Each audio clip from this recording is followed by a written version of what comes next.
Meski berbagai budaya, berbagai usia, dan ingatlah bahwa kita insan yang merdeka. Belajar,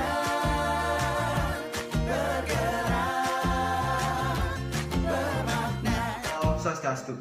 Perkenalkan, nama saya I Gusti Ngurah Galedo Raditya, selaku wakil kelas 11 IPS 1. Hari ini saya akan memberikan kesan saya terhadap keyakinan kelas yang telah kami buat. Dengan dibuatkannya keyakinan kelas ini, ada beberapa guru yang mengomentari keyakinan kelas ini dengan respon positif. Dan juga ada beberapa guru yang mulai peka akan keadaan kelas yang semulanya tidak peka menjadi peka. Selain itu, teman-teman juga menjadi saling menghargai antara satu sama lain dan juga saling menyayangi. Tak hanya itu, guru juga menjadi hubungan guru dengan kelas 11 IPS 1 juga semakin membaik. Karena guru menjadi tahu apa kondisi yang diinginkan oleh kelas 11 IPS 1. Selain itu, kami juga sudah melakukan acara yaitu memanggang dengan teman sekelas.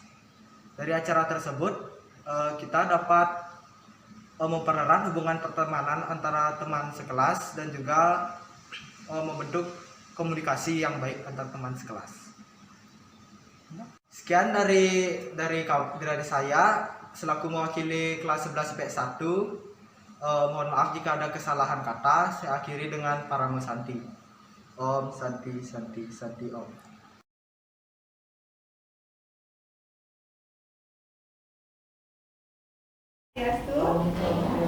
Terima kasih atas waktu yang sudah diluangkan oleh teman-teman untuk mengikuti kegiatan berbagi hari ini bersama saya Nika De Anggreni, CGP Angkatan 4 Kota Denpasar.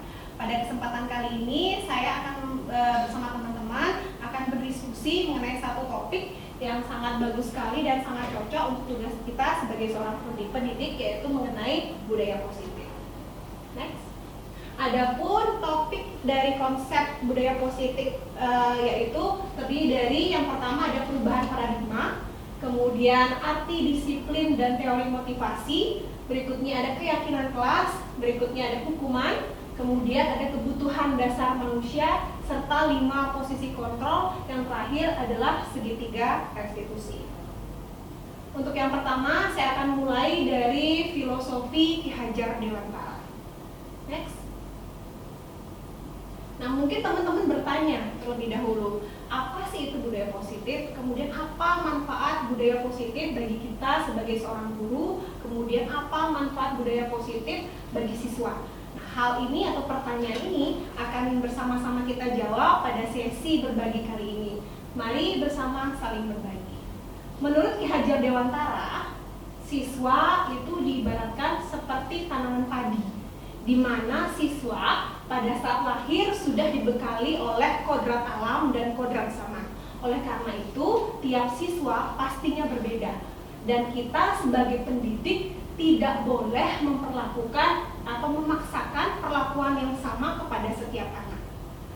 Berikutnya, Ki Hajar Dewantara juga berpendapat bahwa pendidikan itu tujuannya adalah untuk mencapai kebahagiaan dan keselamatan yang setinggi-tingginya. Oleh karena itu, pendidikan itu merupakan sebuah tuntunan. Kita sebagai guru layaknya seorang petani yang hanya mampu menjaga dan merawat tanaman padi tersebut. Dalam artian, kita sebagai guru hanya mampu menanamkan karakter-karakter baik yang sudah ada di dalam diri anak. Jadi kita sama sekali tidak bisa merubah kodrat dari seorang anak. Berikutnya, sedangkan sekolah di sini diibaratkan seperti sawah, di mana kalau bisa dilihat di slide tersebut bahwa sekolah diibaratkan seperti tanah, tempat bercocok tanam, sehingga guru harus mengusahakan sekolah jadi lingkungan yang menyenangkan, menjaga dan melindungi murid dari hal-hal yang tidak baik. Dengan demikian, karakter murid yang sudah baik itu dapat tumbuh, kemudian dapat berkembang. Yang awalnya murid yang malas menjadi semangat. Di sini bukan kebalikannya, murid akan menjadi malas dan takut bersekolah. Jadi dengan terbentuknya lingkungan sekolah yang aman, yang nyaman, dan membuat murid tersebut bahagia, jadi siswa tersebut akan mendapatkan pembelajaran atau proses pengajaran yang memang bermanfaat dan dapat diterima dan bermanfaat bagi kehidupannya. Jadi seperti itulah gambaran filosofi Ki Hajar Dewantara dari pandangan siswa, dari pandangan kita sebagai pendidik, dan sekolah sebagai tempat pendidikan itu berlangsung. Berikutnya. Nah, di sini pun ada sedikit pandangan dari Stephen R. Covey. Dia mengungkapkan bahwa bila kita ingin membuat kemajuan perlahan atau sedikit-sedikit, ubahlah sikap atau perilaku Anda. Namun, apabila kita ingin memperbaiki cara-cara utama kita, maka yang harus kita ubah adalah kerangka acuan atau paradigma kita. Nah, inilah salah satu pandangan dari Stephen tadi yang mengajak kita untuk merubah pandangan kita dari paradigma stimulus respon menjadi paradigma teori kontrol. Berikutnya. Nah, mungkin selama ini hal yang ada bisa dilihat di layar, selama ini kita sudah menerapkan yang namanya stimulus respon. Selama ini kita mencoba mengubah pandangan orang atau siswa sehingga berpandangan sama dengan kita. Kita selama ini selalu melihat perilaku buruk itu sebagai suatu kesalahan. Jadi semua perilaku buruk itu pasti salah. Kemudian kita juga berusaha agar kita bisa mengontrol orang lain. Dan sebaliknya, kemudian ada pemaksaan. Pemaksaan ada pada saat bujukan gagal. Yang terakhir adalah model berpikir menang. Selama ini paradigma kita masih, ya saya sendiri juga masih di paradigma stimulus respon. Sehingga menurut filsafat atau filosofi Ki Hajar Dewantara, kita harus merubah pandangan kita menjadi teori kontrol. Apa saja itu teori kontrol? Bisa dilihat di sebelah kanannya, bahwa kita harus berusaha memahami pandangan orang lain terhadap dunia. Kita tidak boleh menyamakan pandangan kita terhadap dunia, kita samakan dengan pandangan siswa ataupun orang lain.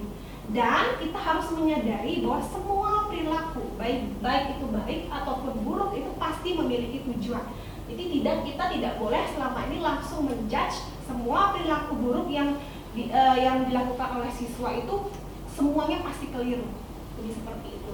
Kemudian tanamkan paradigma bahwa kita ini pendidik yang sama sekali tidak akan bisa merubah siswa. Kita tidak akan mampu mengontrol orang lain. Yang bisa mengontrol orang lain tersebut adalah diri mereka sendiri.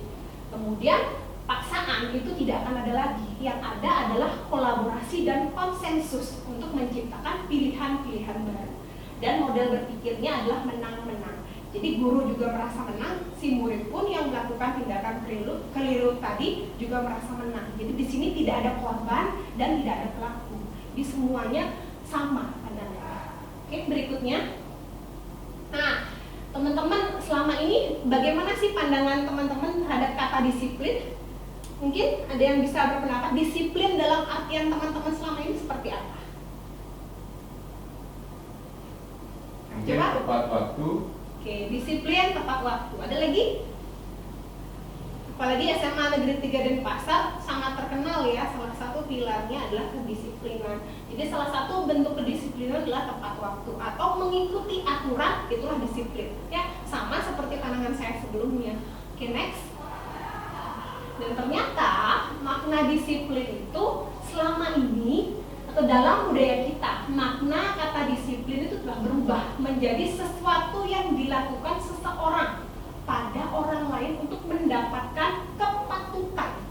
Jadi patuh itu adalah disiplin. Tapi sebenarnya paradigma tersebut tidak benar.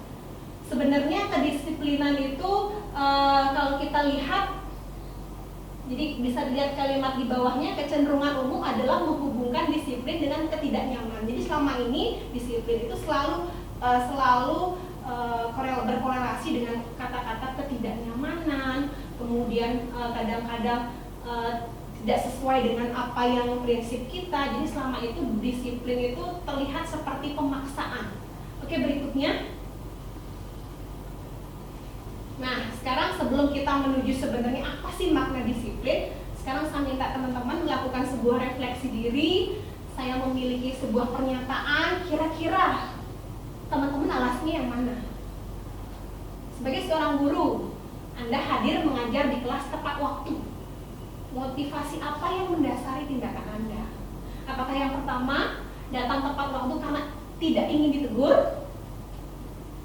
Atau mendapatkan surat peringatan? Ataukah yang kedua, ingin mendapatkan pujian sehingga mendapatkan penghargaan sebagai guru berprestasi? Atau yang ketiga, atau karena ingin menjadi seseorang yang benar-benar menghargai waktu, menghargai diri Anda sendiri, dan sebagai teladan bagi murid-murid Anda. Nah, kira-kira alasan apa yang memotivasi teman-teman? Boleh gabungan, juga boleh satu-satuan. Yang mana kira-kira? Mungkin Bu Yogi? Kalau saya yang C. Yang C, oke, bagus sekali ya. Ada lagi yang lain? A sama C. A sama C, ya sama. Saya juga seperti itu ya. Pertama ada ketakutan, takut karena ditegur, nanti takut karena mendapatkan surat peringatan, tapi juga saya menjadi pribadi yang ingin menghargai waktu. Oke, terima kasih atas tanggapannya. Next, berikutnya. Oke. Dari alasan tadi sebenarnya ada 3 motivasi perilaku manusia. Jadi yang pertama itu mereka melakukan sesuatu, mereka istilahnya patuh terhadap peraturan, itu ada 3 alasan. Yang pertama karena tidak nyaman, sama seperti tadi, karena saya takut ditegur, saya takut dapat SP, saya disiplin. Berarti itu. Jadi motivasinya mereka mungkin sama seperti anak-anak SMA 3 ya, datang ke sekolah jam 7 pagi. Kenapa takut? Takut ditegur oleh pembina OSIS, takut nanti dicatat dipanggil orang tuanya. Berarti mereka motivasi disiplin dalam dirinya itu belum ada. Itu berdasarkan motivasi eksternalnya. Atau yang kedua, ingin mendapatkan imbalan. Mungkin kalau salah satu contohnya ketika mungkin di kelas kita bertanya, kita bilang siapa yang bisa jawab dapat poin. Nah, itu penghargaan. Jadi disinilah penghargaan itu sebenarnya menghukum. Jadi tidak semua penghargaan atau reward itu sifatnya baik, ternyata tidak. Penghargaan juga bersifat menghukum. Jadi dengan adanya imbalan, belum juga namanya disiplin diri. Itu masih motivasi eksternal. Nah, apabila jawabannya yang C seperti Bu Yogi, berarti Bu Yogi sudah memiliki rasa disiplin diri.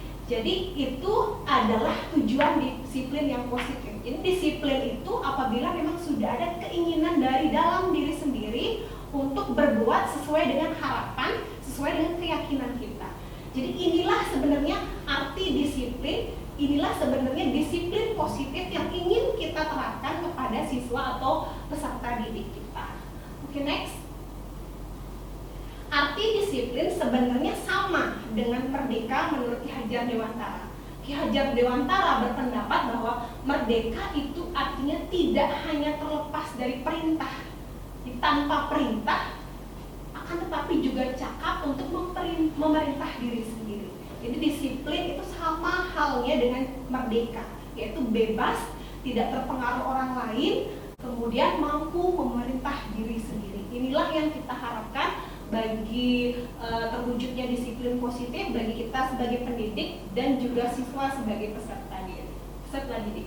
Berikutnya, nah, motivasi intrinsik. Apabila siswa tersebut atau kita pendidik memiliki motivasi intrinsik, kemudian kita yakin bahwa apa yang sudah kita lakukan seperti tadi disiplin dan tepat waktu, kemudian itu kita perlukan. Jadi keyakinan itu menggambarkan nilai-nilai atau motivasi intrinsik, di mana keyakinan itu adalah nilai-nilai yang menggerakkan seseorang. Oke, berikutnya.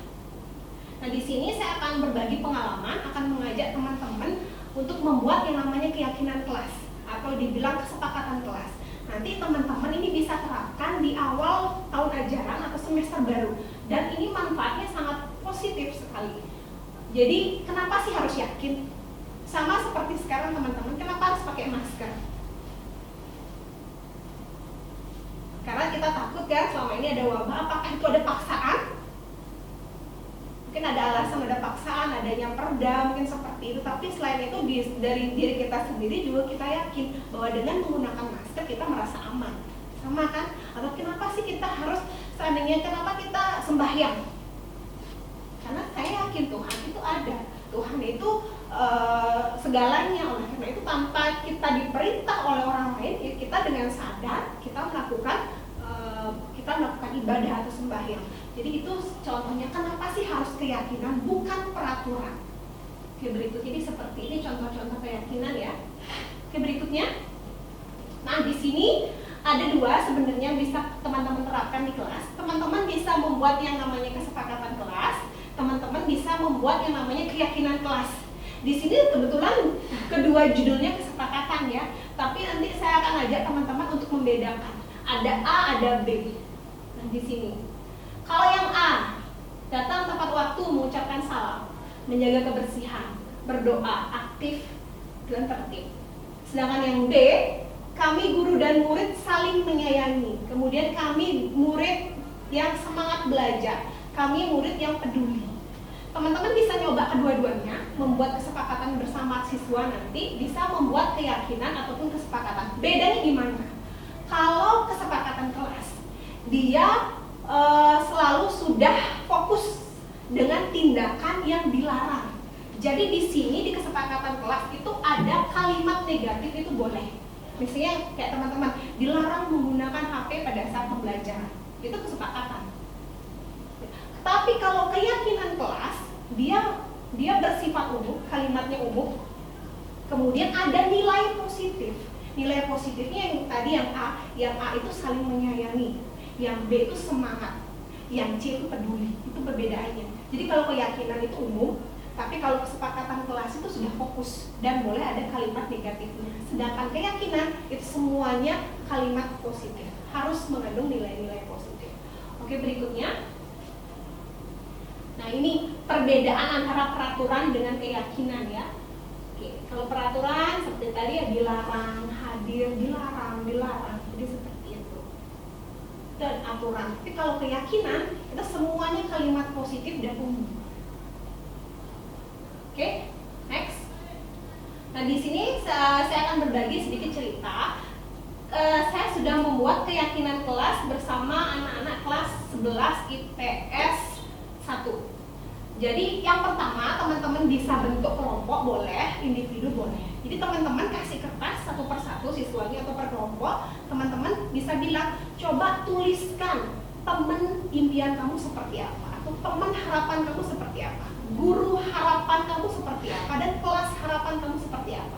Jadi teman kasih mereka kesempatan untuk menuliskan, apapun boleh, kalimatnya bebas, kita tidak tuntut dulu mereka membuat kalimat positif. Jadi bebaskan mereka membuat kelas impiannya, membuat guru impiannya seperti apa, dan teman impiannya seperti apa. Nah, setelah mereka kita berikan waktu untuk membuat, kemudian kita kumpulkan kertas kecil tadi di papan tulis. Dari beberapa kelompok pasti ada impian yang serupa, yakin saya pasti ada impian yang serupa. Jadi kita kumpulkan impian-impian yang serupa. Setelah kita kumpulkan impian yang serupa, kita ajak sama-sama dengan murid tadi menyimpulkan satu buah kalimat positif yang menggambarkan. Kayak kemarin, guru impian mereka adalah guru yang mau mendengarkan murid, guru yang tidak memberikan tugas yang banyak. Ini seperti itu guru impiannya mereka. Jadi kita sepakati gimana caranya membuat kalimat yang positif dari guru impian. Jadinya kami sepakati bahwa guru impian mereka adalah guru yang mampu menghormati dan menghargai siswanya. Jadi seperti itu. Kita ubah jadi kalimat positif. Jadi tidak ada kata tidak. Apa sih fungsinya keyakinan? Jadi setelah kita membuat keyakinan, kita buat dalam satu kertas manila besar, kita tempelkan di ruang kelas tersebut yang terlihat. Jadi ketika mereka melakukan perilaku yang keliru di luar keyakinan yang dibuat, kita akan tunjukkan bahwa kita sudah menyepakati, berarti mereka akan mendapatkan konsekuensi dari tindakan yang sudah dilakukan. Jadi sebagai pengingat. Jadi mungkin saja tiap wali, tiap guru akan memiliki kesepakatan yang berbeda. Itu tidak masalah. Jadi itu kesepakatan. Dan saya yakin itu siswa pasti mau terbuka. Kenapa? Karena kita ajak mereka untuk berdiskusi. Jadi bukan kita yang menentukan, tapi mereka juga menentukan. Jadi seperti itu enaknya kalau membuat yang namanya keyakinan atau kesepakatan kelas. Oke, berikutnya. Nah, seperti tadi, apabila keyakinan itu dilanggar, apa yang bisa kita lakukan? Apakah kita memberikan hukuman ataukah konsekuensi? Kita akan lihat dulu. Next. Nah, coba saya di sini ada punya 7 tindakan guru. Coba teman-teman sama-sama identifikasi kira-kira perlakuan yang pertama itu termasuk hukuman ataukah konsekuensi. Coba yang pertama, mencatat 100 kali di dalam buku kalimat saya tidak akan terlambat karena terlambat ke sekolah. Kira-kira hukuman ataukah konsekuensi? Hukuman. Oke, berikutnya nomor 2, mari kita cek jawabannya. Lari keliling lapangan basket 2 kali karena terlambat hadir di sekolah. Hukuman. Yang nomor 3, murid diminta untuk push up. Hukuman. Nomor 4, menggantikan kertas tugas teman yang telah dicoret-coret. Konsekuensi. Berikut, membersihkan tumpahan air di meja karena tersenggol pada saat belajar. Konsekuensi. Meminta murid tidak mengenakan sepatu seharian di sekolah karena tidak mengenakan sepatu hitam. Hukuman. Yang terakhir, lari mengelilingi lapangan basket 2 kali karena terlambat 10 menit untuk pelajaran PJOK. Hukuman apakah konsekuensi? Oke, kita cek jawabannya. Oke, next. Nah, seperti ini. Kira-kira teman-teman bisa nggak bedain yang mana sih termasuk hukuman sebenarnya, yang mana sih termasuk konsekuensi? 1, 2, 3 itu 1, 2, 3, 6 itu adalah hukuman. Sisanya adalah konsekuensi. Kira-kira konsekuensi itu yang seperti apa sih? Oke? Ada yang berpendapat di sini? Konsekuensi itu yang seperti apa? Kita coba lihat sama-sama. Oh, gimana Pak Bayu? Mungkin tindakan yang didapat oleh tindakan yang serupa, gimana ya? Dia melakukan kesalahan serupa untuk konsekuensinya. Misalkan seperti itu kan dia mencoret buku temannya, berarti dia harus menggantikan kertas temannya. Oke, jadi setimpal dengan apa yang perbuatan yang dia lakukan. Coba kita cek next, apa sih itu hukuman dan konsekuensi? Oke, secara singkat ini saya juga dapatkan, saya ringkas sedikit. Kalau hukuman itu tidak terencana, jadi on the spot, terlambat, seperti sering yang saya lakukan. Kamu terlambat, ngapain kau lari? Oh, sepatu kamu nggak hitam, ngapain pulang? Ada sepatu hitam. Oh, celananya ciut, ngapain? Robek. Itu hukuman. Kemudian bersifat satu arah, hanya guru yang memutuskan. Itulah hukuman. Kemudian guru memberikan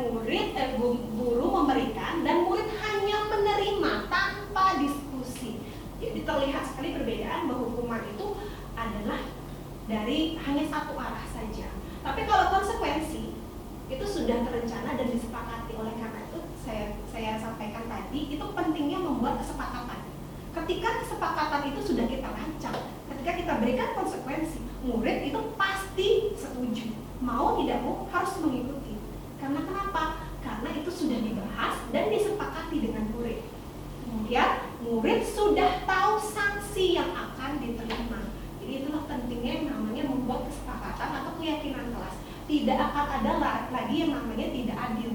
Semuanya menang. Guru menang, murid pun menang. Itu maksudnya pemikiran menang-menang. Berikutnya, jadi kalau lebih jelasnya beginilah perbedaan antara hukuman dan konsekuensi. Hukuman itu kalau hukuman itu sesuatu yang menyakitkan yang harus terjadi. Kita tidak tahu apakah kita secara verbal itu ternyata menyakitkan secara fisik ataupun mental seorang anak ya. Tapi jangka waktunya lama, apakah dia dipermalukan juga hukuman. Kemudian anak itu menjadi membenci, dia benci kedisiplinan. Kenapa sih ada aturan seperti ini? Jadi menurut dia itu tidak masuk akal. Kemudian mendorong anak untuk menyakiti diri sendiri dalam artian dia menganggap dirinya salah. Dia menganggap dirinya itu tidak bisa melaksanakan kewajibannya dengan baik.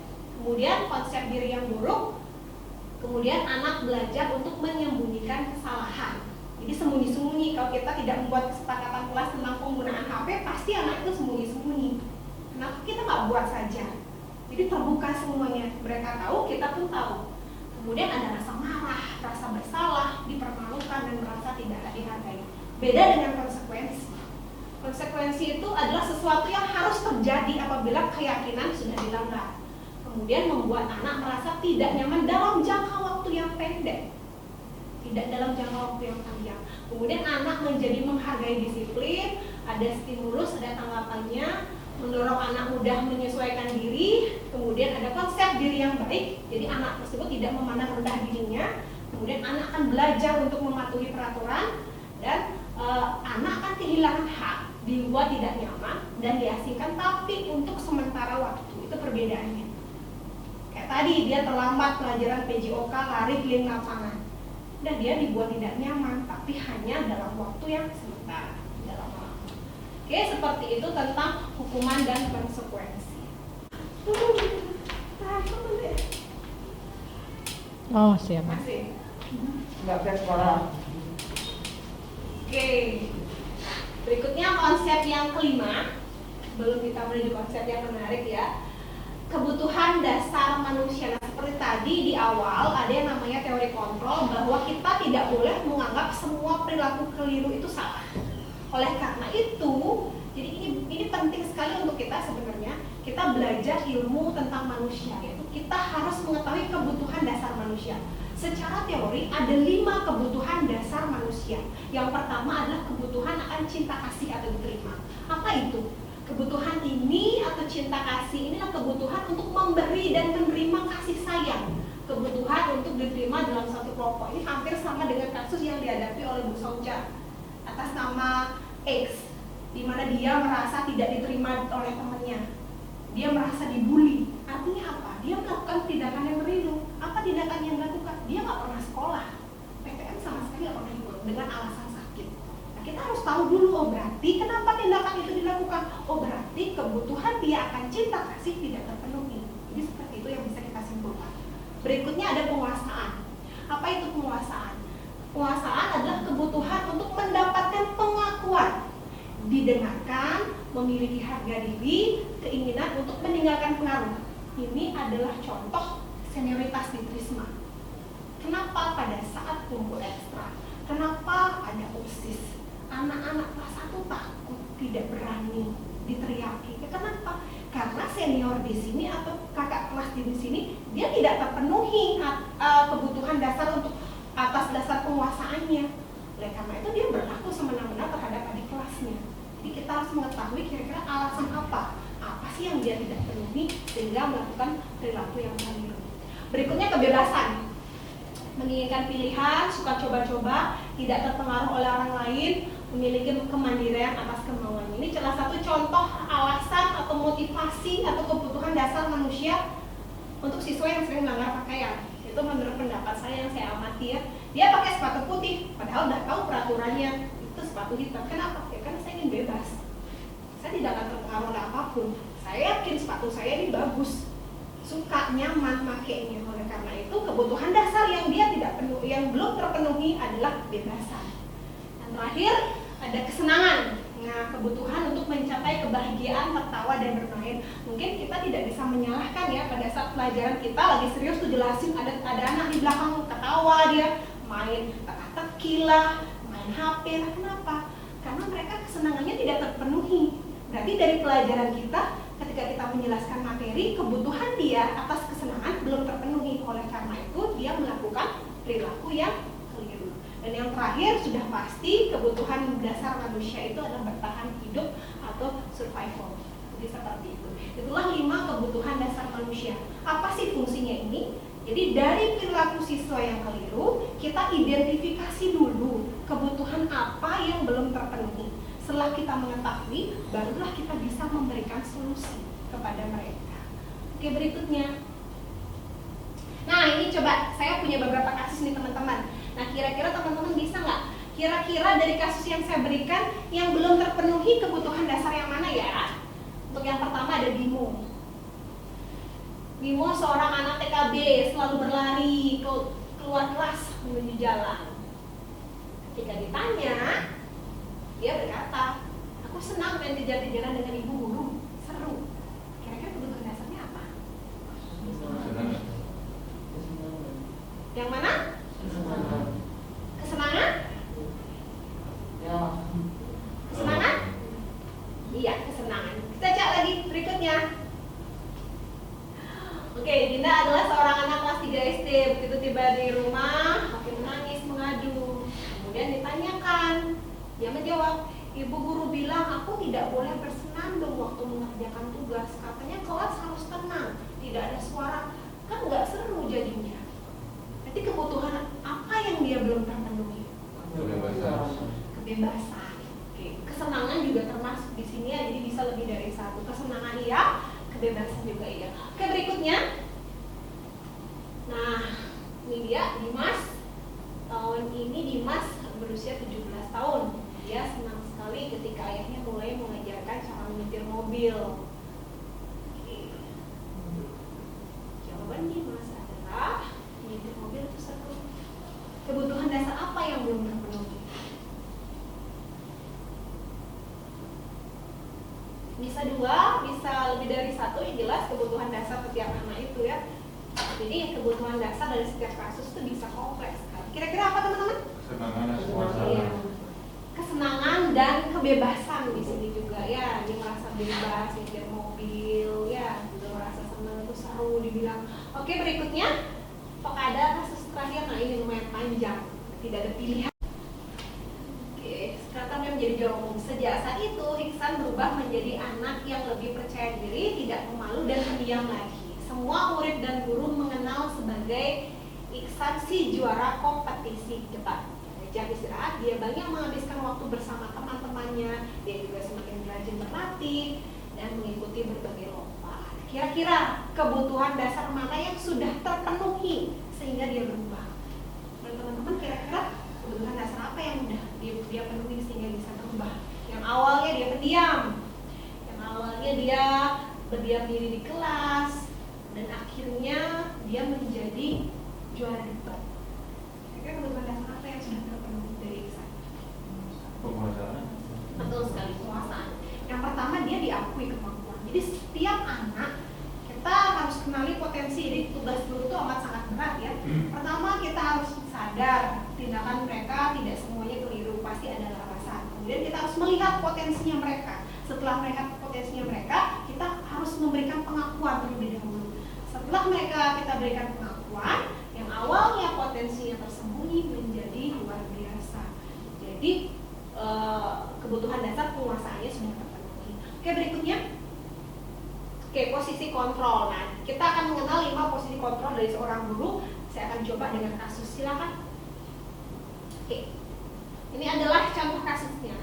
SMA Negeri 3 Denpasar mulai menerapkan PTM 100% sejak tanggal 17 Januari 2021.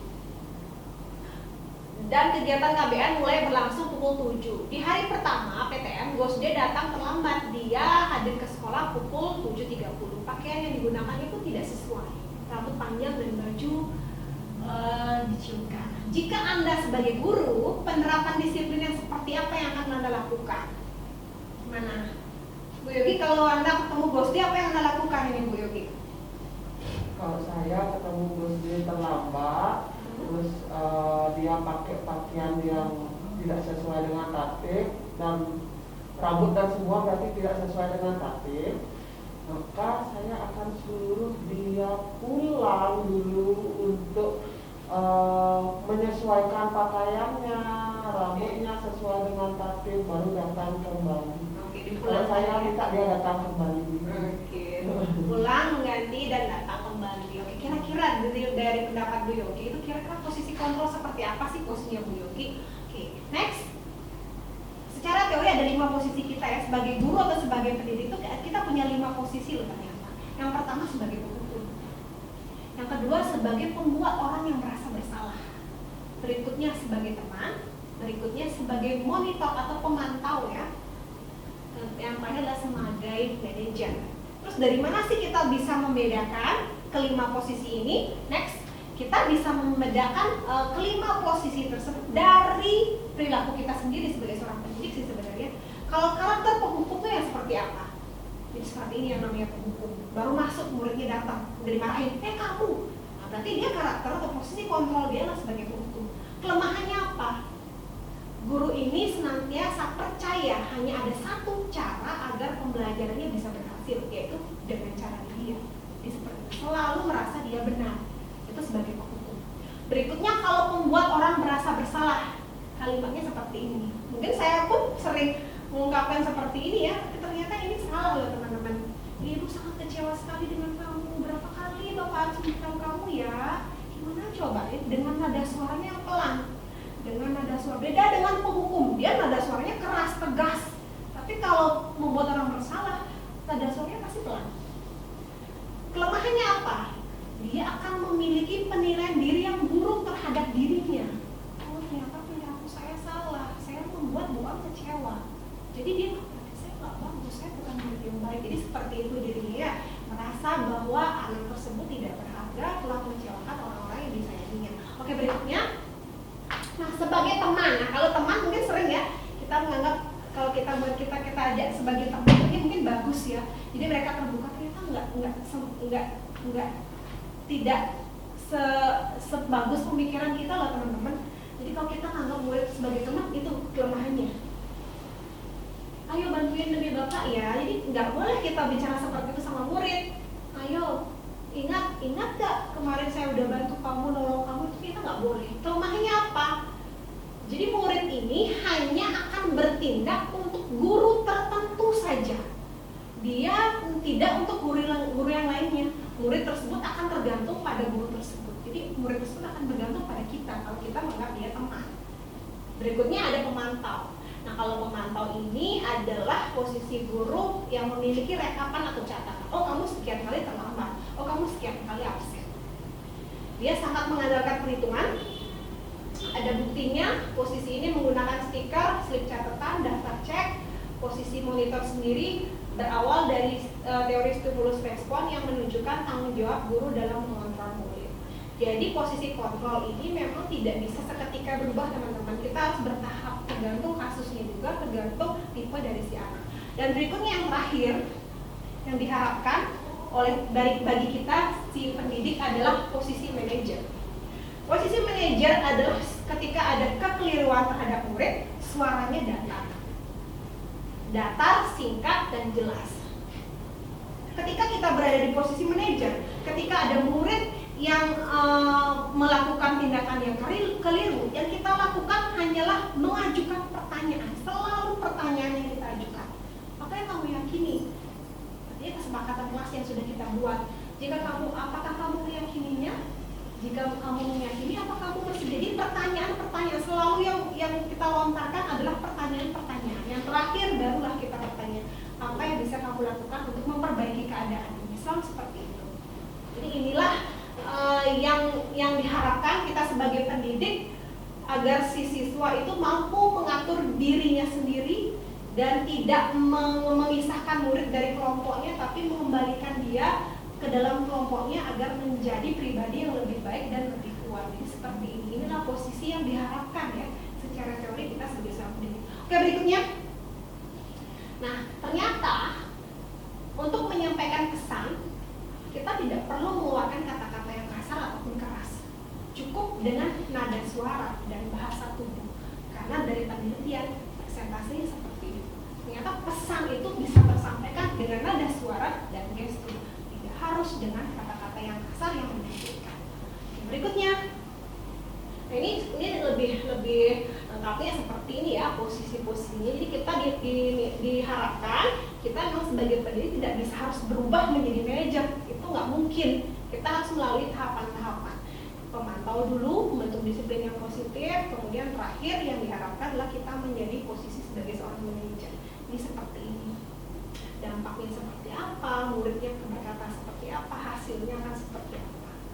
Jadi inilah posisi kontrol yang diharapkan kita sebagai pendidik sudah tahu. Nah saya tanya sama teman-teman, selama ini posisi teman-teman ada di mana?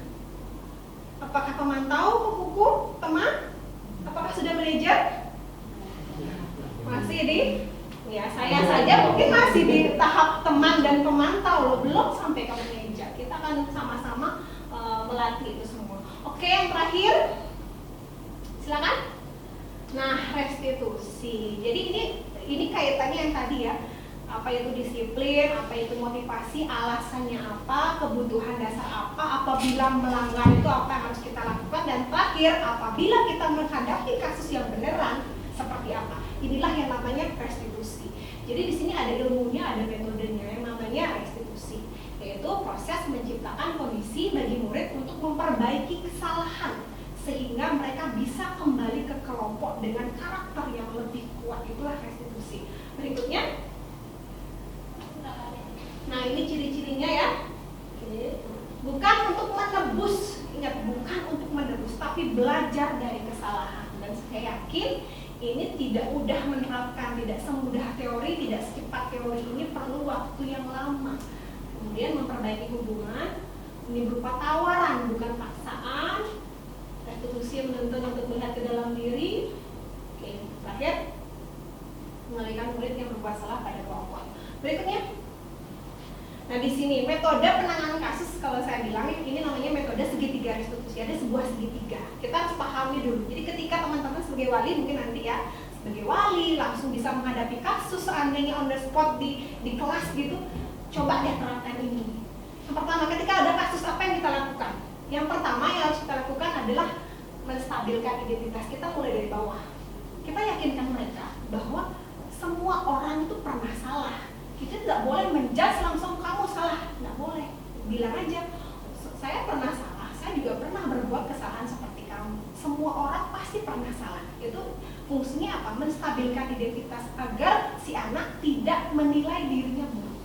Berikutnya, setelah kita menstabilkan identitas, barulah kita menuju ke validasi tindakan yang salah. Kemudian kita tanyakan, nah kira-kira kesalahan yang kamu lakukan apa?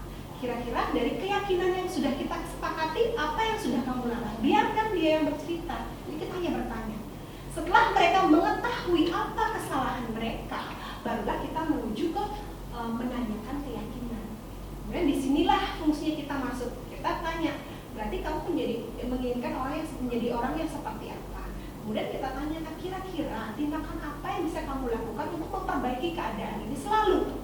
Jadi biarkan mereka mencari solusinya. Jangan pernah kita, kamu harusnya kayak gini. Itu sebenarnya tidak disarankan sebagai seorang pendidik ya. Jadi ini ilmunya memang bagus sekali, tapi saya yakin sekali dalam penerapannya sangat amat sulit. Berikutnya, oke, jadi seperti ini kata-katanya untuk menstabilkan yang tadi ya, positif. Guru berkata, jadi seperti ini kita yakinkan mereka bahwa semua orang tuh pernah salah. Kita tidak boleh menyalahkannya secara langsung. Oke, berikutnya itu menstabilkan identitas. Nah, ini validasi tindakan yang salah. Kamu pasti punya alasan, kayak tadi kebutuhan apa yang belum kamu penuhi, masuknya di validasi tindakan yang salah. Jadi di sini kita bisa mengetahui kebutuhan dasar apa yang belum mereka penuhi atau belum terpenuhi sehingga mereka melakukan perilaku yang salah atau keliru. Berikutnya yang terakhir, nah, menanyakan keyakinan. Nah, ini, kamu ingin jadi yang seperti apa? Apa yang kamu rasakan? Kamu menjadi orang yang seperti apa? Jadi kita tanyakan dengan berbuat seperti itu apa yang dia rasakan. Kemudian yang terakhir kita tanyakan kira-kira apa yang bisa mereka lakukan untuk memperbaiki keadaan yang telah mereka timbulkan. Oke, berikutnya, nah ini intervensi 30 detik.